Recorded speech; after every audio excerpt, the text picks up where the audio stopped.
എല്ലാവർക്കും നമസ്കാരം.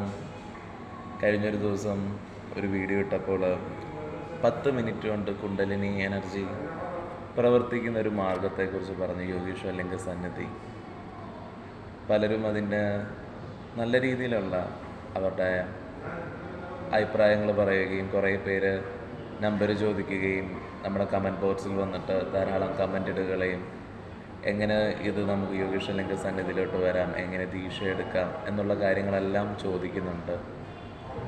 നോക്കൂ, നമ്മുടെ ഈ ഒരു മാർഗത്തിൽ എപ്പോഴും തന്നെ എന്തിനാണ് കുണ്ടലിനി ചൈതന്യം ആക്ടിവേറ്റ് ചെയ്യുന്നത്? എന്തിനാണ് 7 ചക്രങ്ങളും തുറക്കപ്പെടുന്നത്? ഭൗതിക ജീവിതത്തിൽ ഒരു വ്യക്തിക്ക് ജീവിക്കാൻ 21 ചക്രങ്ങളുടെ സഹായം മതി. മൂലാധാരയും സ്വാധിഷ്ഠാനയും മണിപ്പുരകളുടെ പകുതിയും സജീവമാണെങ്കിൽ ഒരു വ്യക്തിയുടെ പ്രാണശക്തി അത്യാവശ്യം നല്ല രീതിയിൽ തന്നെ പ്രവർത്തിക്കും. അതിൽ അനാഹതയും കൂടി കുറച്ചുകൂടെ ശക്തമാണെങ്കിൽ ഭൗതിക ജീവിതം ഏറ്റവും ഉയർന്ന മനോഹരത്തിലായി തീരും. അതേസമയം 7 ചക്രങ്ങളുടെ ഉണർവെന്ന് പറയുന്നത്, കുണ്ടലിനി തുറക്കുന്നത് ഈ ജന്മചക്രത്തിൽ നിന്ന് മോചനപ്പെടുവാനായിട്ടാണ്.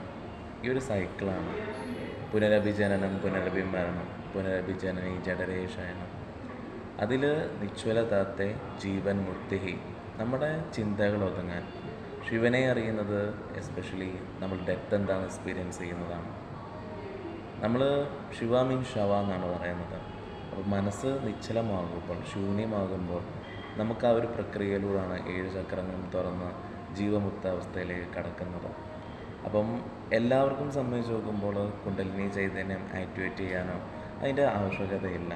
അതൊക്കെ നിങ്ങളുടെ തന്നെ സാധന ചെയ്ത് കുറേ ടൈം എടുത്തിട്ട് നിങ്ങൾ ആ പ്രക്രിയയിലേക്ക് എത്തുന്നതായിരിക്കും ഏറ്റവും നല്ല കാര്യം. പിന്നെ എന്തെങ്കിലും പ്രോഗ്രാംസ് വരുമ്പോൾ, ഇപ്പോൾ മഹാശിവരാത്രിക്ക് നമ്മളൊരു ഈവൻറ്റ്സ് നടത്തുന്നുണ്ട്. നമ്മുടെ ബ്രാഹ്മി 21 ഡേയ്സ് ഉണ്ട്, അറുമുഖക്രിയ ഉണ്ട്. വെബ്സൈറ്റ് ആണെങ്കിൽ ഏകദേശം ഒരു 1 വീക്കിനുള്ളിൽ വരും. അതിൽ കയറി നോക്കിയാൽ അറിയാം, നമ്മൾ ഗൈഡ് ചെയ്യുന്നുണ്ട് എങ്ങനെയൊക്കെ സാധന ചെയ്യാം, ഏതൊക്കെ രീതിയിൽ ദീക്ഷയ്ക്ക് വേണ്ടി അർഹതപ്പെട്ടു വരാമെന്ന്. ഒരിക്കലും നിങ്ങൾ വിഷമിക്കേണ്ട ഒരാവശ്യമില്ല. സ്പിരിച്വലി അത് കിട്ടുന്നില്ല, നമുക്ക് ടൈം എടുക്കുന്നുണ്ട്. എപ്പോഴും ദീക്ഷയ്ക്ക് മുമ്പേ തയ്യാറെടുക്കുക എന്നുള്ളത് വളരെ ഇമ്പോർട്ടൻ്റ് ആണ്. അതിനെന്തെങ്കിലുമൊക്കെ സാധനപരമായുള്ള കാര്യങ്ങൾ ചെയ്ത് പോകുമ്പം ചില ആൾക്കാർ പറയുന്നു വിഷമിക്കേണ്ട എന്ന് പറയുമ്പോൾ അവർക്ക് സ്പിരിച്വൽ എനർജി കിട്ടാൻ ദീക്ഷ വേണം, കാര്യങ്ങൾ വേണം, ഒരു നിർബന്ധ ബുദ്ധിയോടുകൂടി ചിലർ സംസാരിക്കുന്നത് കണ്ടിട്ടുണ്ട്. അതിൻ്റെ ഒന്നും ആവശ്യമില്ല. നമ്മൾ സാധന ചെയ്യുക. ഉയർന്ന അച്ചടക്കം വേണ്ട ഒരു കാര്യം തന്നെയാണ് കുണ്ടലിനി ചൈതന്യമെല്ലാം ഉയർത്തിക്കഴിഞ്ഞാൽ. അതിനുവേണ്ടി ജ്ഞാനം സ്വീകരിക്കണം, ആ ജ്ഞാനത്തിൽ ഉറയ്ക്കണം, ആ ചൈതന്യത്തിൽ എപ്പോഴും ഒരു അച്ചടക്കത്തോടുകൂടി തന്നെ പോകേണ്ട ഒരു രീതിയുണ്ട്. അപ്പോൾ നമ്മുടെ ഈവൻസും കാര്യങ്ങളും വരുമ്പോൾ അപ്ഡേഷൻ ചെയ്യാം. ഒരു വെബ്സൈറ്റിൽ തന്നെ ഉണ്ട് എങ്ങനെയൊക്കെ നമുക്ക് മൂവ് ചെയ്യാൻ പറ്റുമെന്നുള്ളൊരു ഗൈഡൻസ് തരുന്നുണ്ട്. എല്ലാവർക്കും നമസ്കാരം.